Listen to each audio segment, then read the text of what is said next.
this week delivered a glaring example of why we can't trust the news media anymore. It was early in the week when these two exclusive investigative stories made headlines. First, it was Bloomberg News who broke the story that it was former Obama administration National Security Advisor Susan Rice who was the one that ordered that Trump officials picked up on surveillance be exposed in intelligence reports. Then the Washington Post broke a story that a Blackwater official who was tied up in that whole scandal had secret meetings in an island off eastern Africa with Russian officials to set up a back channel between Vladimir Putin and Donald Trump. This story is important to liberals who claim that Donald Trump stole the election by colluding with the Russians. And this story is important to conservatives who claim the whole Russian story is concocted by the Obama administration to weaken Donald Trump, and they use surveillance to do it. So what's the truth?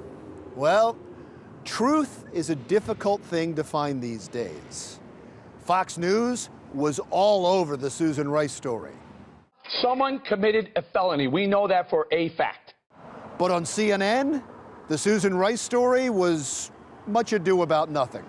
Nor will we aid and abet the people who are trying to misinform you, the American people, by creating a diversion. Wow. So on one network, the story is a possible felony. On another network, it's a manufactured diversion. As for the Trump-Putin story, Eric Prince, the CEO of Blackwater, denies that he was a secret go-between. MSNBC loved that story, played it all day. Why? Can I answer that question? Mm-hmm. Because he's not telling the truth. And Sean Spicer. Because he's lying.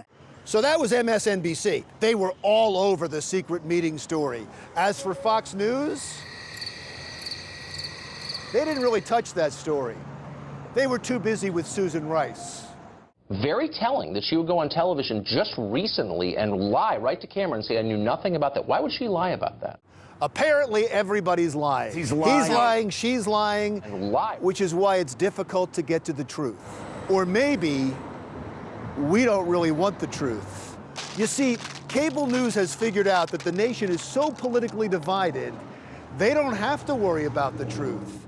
They just have to pick a side and then slant news and opinion to play to their audience. Everyone is then able to find a news program that feeds their political bias, and they can stay willfully close-minded and ignorant to facts that contradict that bias.